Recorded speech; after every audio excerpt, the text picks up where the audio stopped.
Ah, ils ont une belle équipe quand même. Hein. Angelo, John Duran, Ronaldo, Mane Brozovic, Simakan. Je reçois jamais les notifications de live, c'est chiant au bout d'un moment, faut peut-être les activer. Hein. Enfin, je sais pas c'est comment les activer ou quoi. Joao Pedro, Fabio Lima, Sidibé, Alexis, je connais pas la moitié de l'équipe. Hein.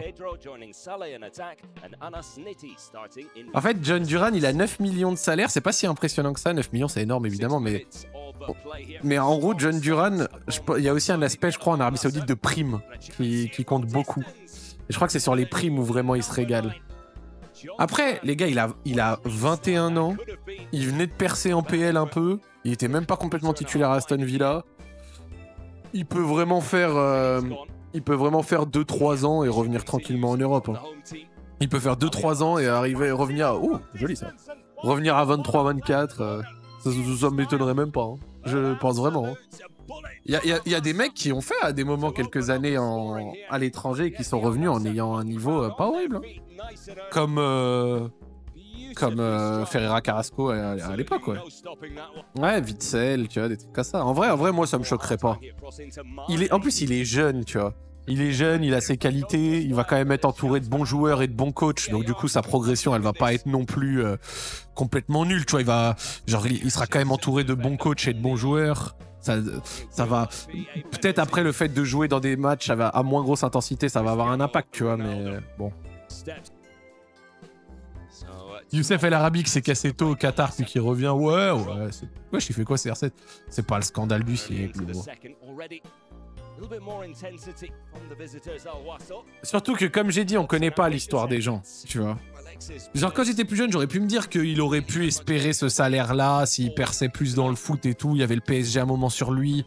Et c'est vrai que PSG qui vient sur toi, tu peux espérer des salaires dans ces montants. Mais déjà, il y a aussi prime à la signature, prime tout court. Peut-être augmentation de salaire aussi sur le fil des années de contrat. Et surtout, on connaît pas sa situation personnelle.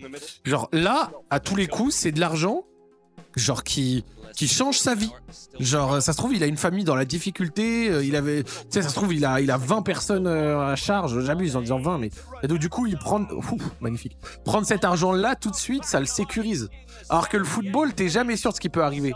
Si il doit percer et que dans 3 mois, il se fait les croisés, c'est quoi ? Et qu'il n'a pas re-signé à Aston Villa. Parce que là, Aston Villa, il me semble qu'il n'avait pas re-signé depuis qu'il avait un peu percé. Donc, c'est-à-dire qu'il avait un salaire de jeune joueur. Donc, imaginons, il se fait les croisés. Il se fait les croisés, progression entachée. Et tu perces pas à cause de ça. Tu perces pas à cause de ça, tu reviens mal. Après, Aston Villa, t'es prêté. Tu vas jouer, j'en sais rien, en Eurodivisie où t'es prêté dans un truc. Ça marche pas trop pour toi, le contexte est pas bon. 24 ans, t'es plus rien. Alors, évidemment, 24 ans, footballeur pro, tu vas quand même toucher suffisamment d'argent pour largement vivre, hein, même dans des petits clubs. Ça dépend pas que de ça, évidemment. Mais ce que je veux dire, c'est que du coup, dans l'absolu, je parle dans l'absolu, ça me choque pas, tu vois. On lui dit là, tout de suite, là, viens, 9 millions d'euros annuels, tout de suite, plus une prime à signature énorme, plus des primes qui entourent ça, énorme et tout. Est-ce que je suis choqué? La vérité, non, je suis pas choqué. Parce que t'as toujours cet aspect de tu n'es pas sûr. Joli ça. T'es pas sûr des blessures, t'es pas sûr de percer, t'es pas sûr... Il y a toujours des inconnus, tu vois.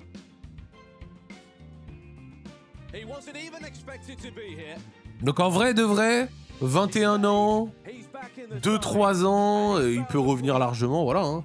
Et si tous les joueurs commencent à faire ça, ce serait problématique. Tous les joueurs n'ont pas des offres de 9-10 millions d'euros annuels à 21 ans pour aller en Arabie. Donc en fait, c'est l'homme de paille, ce que tu dis. Genre, c'est l'homme de paille. Genre, c'est en mode... Déjà, il n'y aura jamais tout le monde qui fait la même chose. Voilà, pour commencer. Tout le monde n'a pas ce genre d'opportunité. Et parmi ceux qui ont cette opportunité, certains la prennent pas. Mais ça changera pas foncièrement la face du football européen. Faut arrêter les conneries. Le football restera un sport européen pendant encore très longtemps. Le football est un sport mondial. Oui. Bah, le basket aussi, c'est un sport mondial. Mais pourtant, le meilleur niveau et ce qui s'y passe le plus, avec le plus d'argent et tout, c'est en NBA. Bah, le football, c'est pareil. C'est un sport mondial, ça se joue dans le monde entier, mais c'est un sport européen. C'est la Ligue des Champions, c'est les équipes en Europe. C'est là-bas où c'est le plus gros.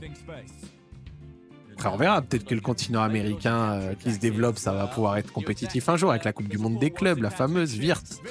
L'Arabie Saoudite, peut-être qu'avec ce qu'ils construisent, où ils vont pas chercher que des vieux joueurs, mais aussi des jeunes, peut-être qu'ils vont réussir à être compétitifs à long terme, on sait pas.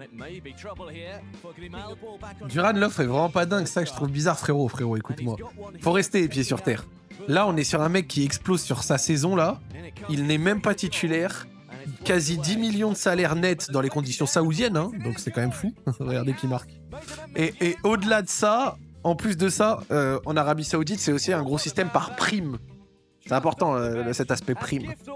Donc la réalité, c'est que les primes font une grosse diff. Faut finir comme la Chine. Alors, je vais te le dire, je te l'annonce direct, ça ne peut pas finir comme la Chine. Ça peut pas finir comme la Chine parce que la Chine, c'est des investissements qui ont été majoritairement réalisés par des groupes privés. D'accord ? Donc c'est des groupes privés qui investissaient et qui à des moments ont moins investi. Après il y a eu des trucs dans le championnat. L'Arabie Saoudite c'est le PIF. PIF c'est le fonds souverain. C'est le fonds souverain, c'est-à-dire que c'est littéralement l'État saoudien. Et donc l'État saoudien, tant qu'ils mettent des thunes dans certains de leurs plus gros clubs, bah, ça restera comme ça. Donc ça peut pas faire comme la Chine. Enfin ça ne fera pas comme la Chine. Surtout qu'ils ont pris la... Comment ça s'appelle ? Ils ont pris le mondial. Donc à minima, ils vont investir dedans pour encore une dizaine d'années. Peut-être qu'après le mondial, ils couperont un peu. C'est même pas sûr. Mais donc du coup, en vrai de vrai, je suis assez... pas serein, parce qu'il n'y a pas question de sérénité. Je suis pas saoudien, moi je m'en branle. Les jeunes de maintenant, ils veulent être footballeurs pour l'argent. Avant, nous, on voulait l'être pour jouer au football, mais pas trop pour l'argent, plus pour l'amour du foot. Ça, c'est ce que tu sors là, je vais être honnête avec toi, frérot, c'est les violons. Il y a 20, il y a 30 ans, les jeunes footballeurs, quand il y avait des offres, des fois de gros clubs, ils allaient dans les gros clubs avec les gros salaires qui allaient avec. Et souvent, et encore plus à l'époque, parce que les jeunes jouaient moins, t'avais cet aspect, ouah, c'est risqué, nanana. Mais ça bougeait déjà largement pour les salaires, que ce soit dans le golf, que ce soit en MLS, que ce soit... L'argent a toujours été un truc très important.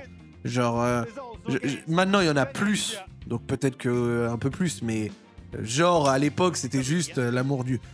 Il y avait des belles histoires hein, de gens qui faisaient toute leur carrière dans le même club, des machins comme ça. Mais il y en a en tout temps, tu vois.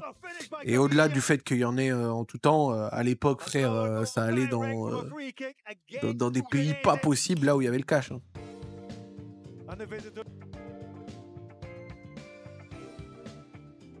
Je me rappelle de l'Inde qui avait voulu se faire un mini-championnat avec des Anelka, Pires, etc. Ça, c'est marrant, ça.